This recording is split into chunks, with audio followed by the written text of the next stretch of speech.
जय श्री कृष्णा, राधे राधे। ओम ज्ञान सागर में आप सभी का बहुत बहुत स्वागत है। आज हम आप सभी के लिए लेकर आए हैं धरती माता की जानकारी। धरती माता का व्रत का नियम कब कैसे लें और उद्यापन कैसे करें, और भी ऐसी बहुत सी जानकारी है जो धरती माता की कथा कहानी के बारे में आज हम आप सभी को बताएंगे। धरती माता का व्रत और पूजन करते समय धरती माता की कहानी सुनी जाती है। जो व्यक्ति सच्चे मन से धरती माता की कहानी सुनता है, सुनाता है, पूजा करता है तो उसे पाप कर्मों से छुटकारा मिल जाता है। और धरती माता की कहानी सुनने से व्यक्ति की मनोकामनाएं पूर्ण होती है और इस लोक को छोड़कर परलोक में जाते हैं तो वहां पर धरती माता जगह देती है और स्वर्ग के द्वार खोल देती है। मैं हूँ रीना शर्मा, आज आप सभी के लिए लेकर आई हूँ धरती माता की पूजा विधि, उद्यापन कैसे करे। बहुत सी ऐसी जानकारियां हैं जो आप सभी के साथ शेयर करूंगी। हिंदू धर्म में धरती माँ को माँ का दर्जा दिया गया है। इसे पृथ्वी भी कहते हैं, धरती माता के नाम से भी जानते हैं। माना जाता है कि हमें नित्य सुबह उठकर धरती माँ को स्पर्श करना चाहिए। सुबह जैसे ही आप उठते ही आप अपने कदम नीचे रखने से पहले माँ को दाहिने हाथ से सबसे पहले स्पर्श करें और अपने मस्तक पर लगाए और प्रणाम करें। धरती माता को रोज सुबह प्रणाम करना चाहिए, स्पर्श करके माथे से लगाना चाहिए और उसके बाद अपना दाहिना पैर धरती पर रखना चाहिए और दाहिने हाथ से ही स्पर्श करना चाहिए। ऐसा करना शुभ माना जाता है। धरती माता को सम्मान देना माना जाता है और धरती माता हमें आशीर्वाद देती है। प्राचीन काल में ऋषि मुनियों ने इस रीति को विधान बनाकर नित्य किया करते थे। धरती माँ को सम्मान देने का एक बहुत ही अच्छा तरीका है। उन्हें सम्मान दे सके, जो कि हम धरती में बोते हैं उसे धरती पोषित करके हमें वापस देती है। हम जो भी खाते पीते हैं वो सब धरती माता का ही दिया हुआ होता है, जैसे अन्न, जल, दवाई, वस्त्र, फल फूल आदि धरती माँ के देन है। शास्त्रों में माने तो धरती माँ को हमें इतना सब कुछ दिया है। इन्हीं सब वजह से हम धरती माँ के कर्जदार हैं। साथ ही हमें प्रातःकाल धरती माँ को स्पर्श करके प्रणाम करना चाहिए और अपने बच्चों को भी यह बताना चाहिए सब, ताकि वो भी ऐसे करते रहे और नित्य करना चाहिए। लेकिन कहानी सुने और सुनाए जब तक तो आपको जरूर ही करना चाहिए। वैसे तो रोज करना चाहिए धरती माता को प्रणाम और स्पर्श। इससे सभी दुख कष्ट दूर होते हैं और धरती माँ का आशीर्वाद मिलता है। आप सभी से एक छोटी सी रिक्वेस्ट है कि अगर आप लोग नए हैं तो चैनल को सब्सक्राइब जरूर करें और वीडियो को लाइक और सभी परिवार दोस्तों के साथ ज़्यादा से ज़्यादा शेयर करें। बेल आइकन को जरूर दबाएं ताकि सबसे पहले वीडियो आप सभी के पास पहुंचे, आप सभी सुन सके, जान सके और सभी परिवार दोस्त रिश्तेदारों के साथ जितना हो सके ज़्यादा से ज़्यादा शेयर करें। तो चलिए जानते हैं धरती माता की कहानी किस तरह सुने। धरती माता की कहानी सुनने का नियम आप मकर संक्रांति से ले और अगली मकर संक्रांति आने वाली पर आप उद्यापन कर सकते हैं। यानी आप 12 महीने कहानी सुनने का नियम ले। 12 महीने नहीं सुन सकते हैं तो 6 महीने सुने, 3 महीने सुने, सवा महीने सुने, 21 दिन सुने, 11 दिन सुने, लेकिन कम से कम 7 दिन तो आप कहानी जरूर सुने। अगर आप लोग ये भी नहीं कर सकते तो एक दिन तो कहानी जरूर सुनकर उसका उद्यापन जरूर करें। धरती माता की कहानी आप मकर संक्रांति से शुरू कर सकते हैं। अगर आप लोग मकर संक्रांति से कोई कारणवश नहीं सुन पाते, नियम नहीं ले पाते, तो आप पूर्णिमा को भी इस कहानी को सुनने का नियम ले सकते हैं। मकर संक्रांति के दिन सुबह स्नान आदि करने के बाद स्वस्थ वस्त्र धारण करें, अपनी पाठ पूजा नित्य क्रियाक्रम जो करते हैं वो करें और धरती माता की कहानी सुने। धरती माता की कहानी सुनने के लिए सबसे पहले आपको भगवान गणेश का पूजन करना जरूरी माना जाता है। सर्वप्रथम पूजा भगवान गणेश की होती है, उसके बाद आप धरती माता की कहानी सुने। धरती माता की कहानी सुनने के लिए सामग्री 4 कटोरी लें। 4 कटोरी में एक में चावल, एक में साबुत मूंग या मूंग की दाल, एक में तिल से बनी मिठाई, गज्जक, रेवड़ी जो भी, एक मूंगफली, एक में चावल। आप 4 कटोरी में 4 सामान डालें। एक थाली या प्लेट ले, उसमें आप रोली, चावल, गुड़, पुष्प, जो भी आपके पास श्रद्धा से जो सामान हो वो रखें। जमीन को साफ करके आप चावल से स्वास्तिक बनाएं, उस पर एक दीपक जलाए, एक जल का लोटा भर कर रखें, उसमें स्वास्तिक बनाए और लोटे के मुंह पर मूली जरूर बांधे, थोड़े चावल के दाने उसमें डालें, थोड़ा गुड़ डालें और माता धरती की कहानी सुने। कथा कहानी सुनने के बाद धरती माता को भोग लगाए और विनायक जी की कहानी जरूर सुननी चाहिए धरती माता की कहानी सुनने से पहले या बाद में। कहानी जरूर सुने और माँ को प्रणाम करें। कहानी सुनने के बाद आशीर्वाद ले माँ का और माँ से भूल चूक के लिए माफ़ी मांगे। गलती हो तो माफ़ करना, माँ अधूरी हो तो पूरी करना और अपनी मनोकामना माँ से बोले और माँ से कहे, है माँ, हम आपकी कहानी सुनने का नियम ले रहे हैं या हम आपकी कहानी सुन रहे हैं, आपका उद्यापन कर रहे हैं। इस तरह माँ से कहे और कहे, माँ, इस लोक को छोड़कर हम परलोक में जाए तो हमें धरती माता आप हमें जगह देना, हमने आपका कर्ज चुकाएंगे उद्यापन करके। ऐसे प्रार्थना करनी है धरती माता से और कहानी सुननी है। ऐसे आपको 7 दिन रोज सुननी है। अगर आप पीपल के नीचे ये कहानी सुन सकते हो तो बहुत ही अच्छा माना जाता है। अगर आपके आसपास कोई पीपल का पेड़ है या कोई मंदिर है तो आप रोज उसमें कहानी सुने। कहानी सुनते समय थोड़ा से गेहूँ या चावल के दाने और थोड़ा सा गुड़ देकर और दूर्वा, जिसे हरी दूर्वा या दूब भी बोला जाता है, उसको जरूर लेना है। दूर्वा लेकर थोड़ी सी भगवान गणेश को अर्पित करनी है और दूर्वा हाथ में लेकर ये कहानी रोज़ सुनना जरूरी माना जाता है।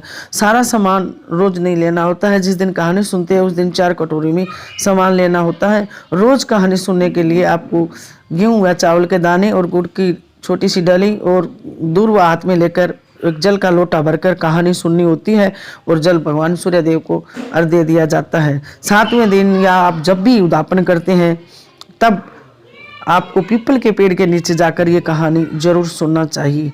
पीपल के पेड़ के नीचे कहानी सुनने से बहुत ही अच्छे फल की प्राप्ति होती है। और उस दिन आप एक जल का लोटा लेकर जाए, थोड़ी कुछ मिठाई तिल से बनी हो या मूंग की दाल से बनी हो मिठाई, वो और 1.25 रुपया, 5.25, 11 जितनी भी आपकी श्रद्धा हो वो लेकर जाए और एक लाल कपड़ा 1.25 मीटर या थोड़ा छोटा हो लेकर जाए और वहाँ पर जाकर आप कहानी सुनी। कहानी सुन के पीपल की जड़ में थोड़ी सी मिट्टी हटाकर उस कपड़े को रखें और उस कपड़े के ऊपर आप सारा सामान रखें। धरती माता को थोड़ा जल हाथ में लेकर और धरती माता और भगवान विष्णु का ध्यान करके प्रार्थना करें, हे धरती माता, हमने आपकी कहानी सुनने का नियम लिया था और हम व्रत का उद्यापन कर रहे हैं। कोई गलती हो गई है तो हमें माफ़ करना और अधूरी है तो उसको पूरा करना। हे धरती माता, हमने आपका कर्ज चुकाया है, आपको मोल लिया है। जब हम ये लोक छोड़कर परलोक में जाए तो हमें धरती माता आप धरती देना, जगह देना और हमें स्वर्ग का द्वार खोलना और हमें मुक्ति प्रदान करना। इस तरह माता को प्रणाम करके वो मिट्टी से दबा देना है उस कपड़े को और हाथ जोड़कर पूजा करके घर वापस आ जाना है। घर आने के बाद आपको जो सामान जरूरी है उसी के बारे में हम बता रहे हैं। आप इस सामान को ज़्यादा भी कर सकते हो, कम भी कर सकते हो। जैसे हरा सूट, आप सूट पहनते तो हरा सूट लीजिए या फिर साड़ी लीजिए, हरा या फिर पीला, लाल जो भी मिले, एक साड़ी या सूट लीजिए और सुहाग का सामान लीजिए। जितना भी बन सके आपसे सुहाग का सामान 11, 16, 5 जितना भी बन सके। अगर कुछ भी नहीं बन सके तो आप एक बिंदी का पत्ता जरूर रखें, हरी चूड़ियाँ, चप्पल जरूर रखना है, चप्पल। और ये 4 कटोरी में सामान उद्यापन वाले दिन भी ये मिठाई वगैरह रखना होता है। जो अगर संभव हो तो आप नई कटोरी ले सकते हैं। और दक्षिणा रखनी है जितनी आपकी श्रद्धा समर्थ हो। इसमें आप बढ़ा भी सकते हैं, जैसे कपड़ा है, पायल है, नाक का लूंग है, अंगूठी है, जो भी जितना कर सकते हो आप कर सकते हो और कम भी कर सकते हो। आप पैंट, बुशर्ट, धोती, कुर्ता, कुर्ता पजामा, तौलिया जो भी आप रख सकते हो। ये जोड़े से हो जाता है। जितना आप बढ़ा सकते हो, उस दान तो जितना करे उतना अच्छा होता है, लेकिन अपनी श्रद्धा सामर्थ्य के अनुसार आप इसको कम और ज़्यादा कर सकते हैं। कहानी सुनने के बाद जब इस सामान को आप थोड़ा सा पानी हाथ में ले और चावल के दाने ले और अपनी साड़ी या चुन्नी के पल्लू से 7 या 4 बार घुमाकर जल को छोड़ दें, जिसको आप मिन्सना कहते हैं। मिन्स कर आप अपने घर में किसी भी बुजुर्ग औरत होती है जो बड़े होते हैं आपसे, उनको दे सकते हैं। लेकिन इसमें एक खास बात का ध्यान रखना होता है। और व्रत जो करते हैं हम उनका उद्यापन करते हैं, उनका हम अपनी सास, ननद या सभी को देते हैं। लेकिन ये एक ऐसी कहानी है जिसका उद्यापन करते हैं ना तो वो मायके में देना ज़्यादा शुभ माना जाता है। जैसे सुहागन माँ है तो माँ को दिया जाता है बेटी द्वारा, और अगर माँ नहीं है तो आप भाभी को भी दे सकती हो, या कोई ब्राह्मणी हो सुहागन अपने पियर मायके में तो आप वहाँ भी भिजवा सकती हो।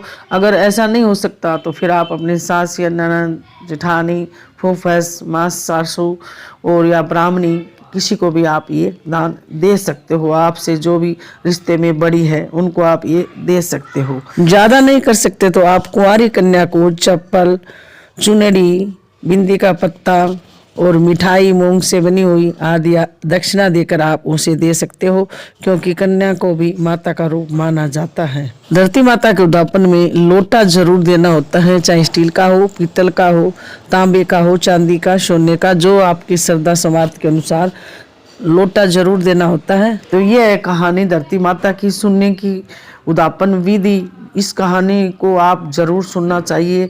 धरती माता की कहानी सुनने से सभी प्रकार की मनोकामनाएं पूर्ण होती है और मरने के उपरांत मोक्ष की प्राप्ति होती है। स्वर्ग के द्वार खुलते हैं और धरती माता आपको खड़े और बैठने होने के लिए धरती देती है। जब तक आप कहानी धरती माता के नहीं सुनते हैं तो आप जितने भी व्रत करो, धर्म पुण्य करो, उसका फल आपको जल्दी से नहीं मिलता है, क्योंकि धरती पर माता जगह देगी जभी आपको सभी चीज़ों का सुख प्राप्ति होगी। तो धरती माता की कहानी जरूर सुननी चाहिए। इसको आप छोटी सी छोटे रूप में भी सुन सकते हो। कहानी सुनो, उसी दिन कहानी सुनो पीपल के पेड़ के नीचे और उसी दिन उद्यापन कर दो, जितनी आपकी श्रद्धा समर्थ हो, लेकिन कहानी जरूर सुने और माँ से हाथ जोड़कर श्रद्धा भाव प्रेम विश्वास से कहानी सुने, जितना आपसे बन सके करें और माँ से क्षमा याचना करे, प्रार्थना करे। ऐसी बात नहीं है, माँ सबकी सुनती है और सबको आशीर्वाद देती है। माँ को सभी अपने बच्चे प्यारे लगते हैं। विश्वास श्रद्धा प्रेम होना चाहिए। कहानी कई है धरती माता की, 2-3 कहानी तो हमने भी बनाकर वीडियो डाल रखी है और भी बना देंगे, लेकिन आप जिस दिन से जिस कहानी को शुरू करते हैं उस कहानी को रोज सुनिए। 7 दिन, 21 दिन, 6 महीने, साल भर, जैसे भी आप सुनने हो उसी कहानी को रोज सुने और सुनाए। तो ये थी जानकारी धरती माता की कहानी, कब और कैसे सुने और उद्यापन कैसे करें। आशा करते हैं आप सभी को हमारी जानकारी जरूर पसंद आएगी और आप लोग सभी के साथ इस कहानी को जरूर शेयर करेंगे। मिलते हैं ऐसी एक और नई जानकारी के साथ। जब तक आप सभी लोग स्वस्थ रहे, मस्त रहे, खुश रहे, तरक्की करे, उन्नति करे, भगवान आप सबकी हर मनोकामना पूरी करे। तो ऐसे ही बने रहे और ओम ज्ञान सागर के साथ जुड़े रहे। भगवान आप सबकी हर इच्छाएं पूरी करे। भगवान से यही प्रार्थना करते हैं कि हमेशा आपको खुश रखे और स्वस्थ रहे। तो हमेशा ऐसे ही मुस्कुराते रहे। जय श्री कृष्णा, राधे राधे, धन्यवाद।